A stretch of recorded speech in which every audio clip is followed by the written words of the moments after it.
My name's Caroline. I'm a journalist. I've got a two-part question here.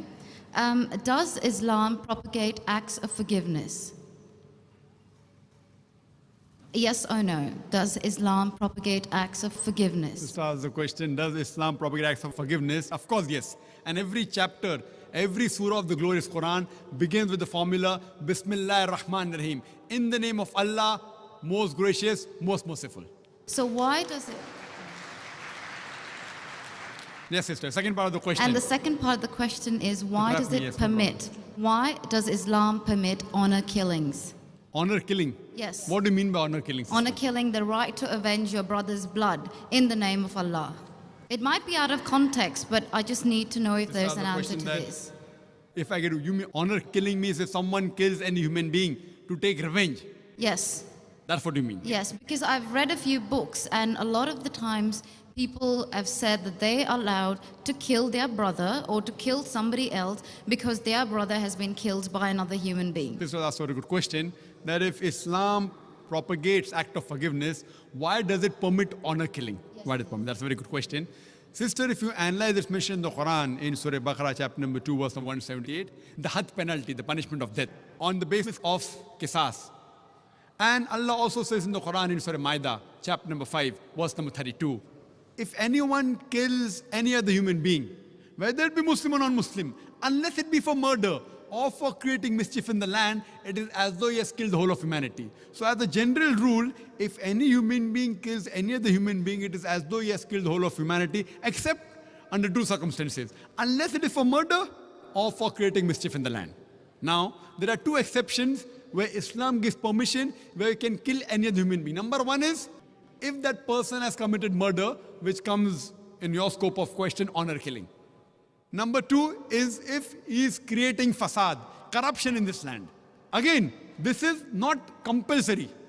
If someone kills someone, it's not compulsory he has to be killed. Islam also says that if the relatives of the person who has been killed, if they take blood money, if they forgive the killer, that person who has killed can be forgiven. But under normal circumstances, if he's killed someone and if I want death on that, because for death, again the punishment is death.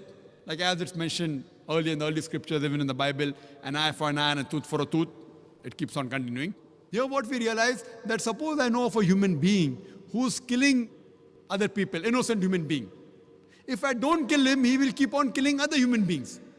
So that law is not only in Islam, it's the law of most of the countries, that if homicide is done, if someone has murdered someone, in many countries, he should be put to death or there's life imprisonment. Even in Islam, that if he's killed someone, if required, he can be killed. But the relatives of the person even can forgive the person, if they want. If they want, they can forgive the murderer. But if they want that he should be put to death, then he'll be put to death.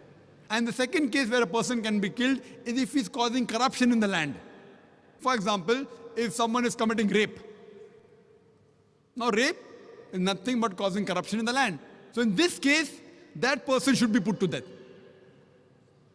Because the sin is so heinous, it is such a big crime that there is no other punishment but death penalty. And I've asked this to many non-Muslims, that God forbid, if someone rapes your mother, and if you are made the judge, and if the rapist is brought in front of you, what punishment will you give him? And 100% of the non-Muslims, they told me that we will put him to death. Some went to the extreme of saying we will torture him to death. So why these double standards? You know, in America, which happens to be one of the most advanced countries in the world, according to the FBI statistics, in 1990, every day on average, 1,756 cases of rape took place. According to 1996 statistics, US Department of Justice, every day 2,713 cases of rape took place. 1990, 1,756. 1996, 2,713. Maybe the Americans got more bold. That means every 32 seconds, one rape is taking place in America. We are here in this auditorium for the past about 3 hours. Already more than 300 rapes may have taken place in America. So Islam has a system of hijab, which I mentioned in my talk. That when a man looks at a woman, he should lower the gaze. The woman should follow the Islamic hijab, which I mentioned earlier. After that, if any man commits rape, he gets capital punishment. Even the American law says that 7 years rigorous imprisonment for a rapist, but most of the time he's let free.